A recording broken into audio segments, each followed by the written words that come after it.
Mr. Kenneth Castillo, last call for boarding na po. Sige.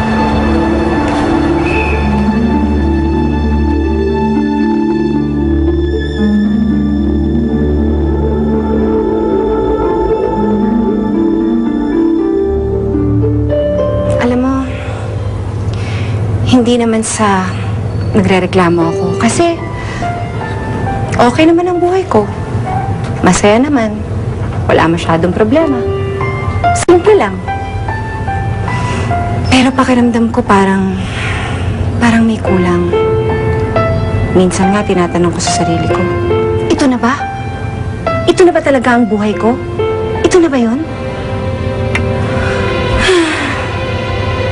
Ikaw ba? Ano bang naging buhay mo noon? Exciting ba? O parang ganito rin, medyo boring. Kung bibigyan ka ba ng isa pang pagkakataon, babaguhin mo ba yun? Naman! Naman eh! Ano ba? Ano ba kasi yung ine-emote-emote mo dyan? Hindi ako nag-e-emote. Nakikipag-usap lang. O Pres, magbihis ka. Magbihis ka. Perahan pa tayo. Let's go! At bakit naman? Eh, di ba bored ka nga? Oh, broken-hearted ako. Perfect yun na dahilan para gumimik tayo. Ano ba, Tonya? Ako, Polly, ikaw na lang. Alam mo namang wala akong kahilig-hilig sa mga ganyan eh. At ano, hilig mo magbantay ng mga patay na hindi mo naman kilala? Tapos i-interviewin mo sila tungkol sa ganung buhay nila? Imbis na yung lola yung dinadamayan mo, ang lola na lang. Alam mo namang sariwa pa yung puso ko, yung sugat ng puso ko, kaya ako na lang damayan mo. Ay, naku. Nagkaso tuwing kasama kita, napapahamak ako eh. Manumbat ba? Huwag ka na nga chumenis-chenis dyan, magbihis ka na! Dalian mo ako ng bahala dito sa Jutay. Dali! Bihis na! Palitan mo yan, ayoko ng color mo. Dapat i-level up mo yung color ko. Dali na! Mabuti na lang naalaman ni Ramon ang plano nila. I'm sorry, kumpadre. Muntik pang madamay si Nikki sa kalokohan ni Kenneth. Don't blame Kenneth. He was just trying to help me. Help you do what? Hindi naman rebelde sa amin! Mabuti pa, hayaan na natin magpahinga si Nikki. I'm really sorry, kumpadre. Ayos na. Thank you, Rio, for letting us know about that plan.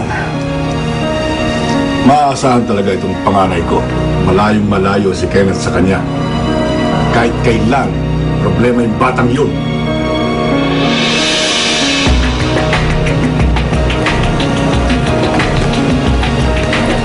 Kaya bagang malam yun, sir. Papanan tayo. Yes, sabi yan? Yes, sir. Tapos,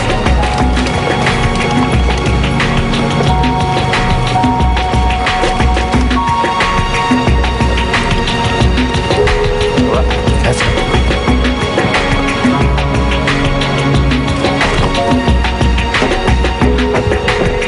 Ano?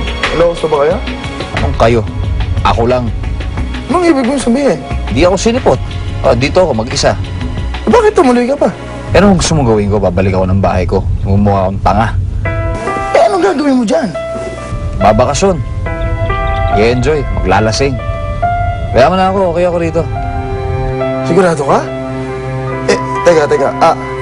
Nagkausap na ba kayo ni Nikki? Baka mamaya hindi lang siya umabot dun sa flight. Hindi, pare. Hindi talaga niya ako sinipot. Si Kuya talaga ang pinili. I tried everything, pero... Polly naman, inaya-aya mo ko dito. Tapos isang tawag lang ng boyfriend mo, iiwan mo na ako. Kailangan lang namin mag-usap muna ni Carto. Alam mo na, sa closure. Basta, joke lang. Babalik ako, promise. Ay naku, basta bahala ka sa buhay mo. Aalis na ako, uwi na ako. Wow!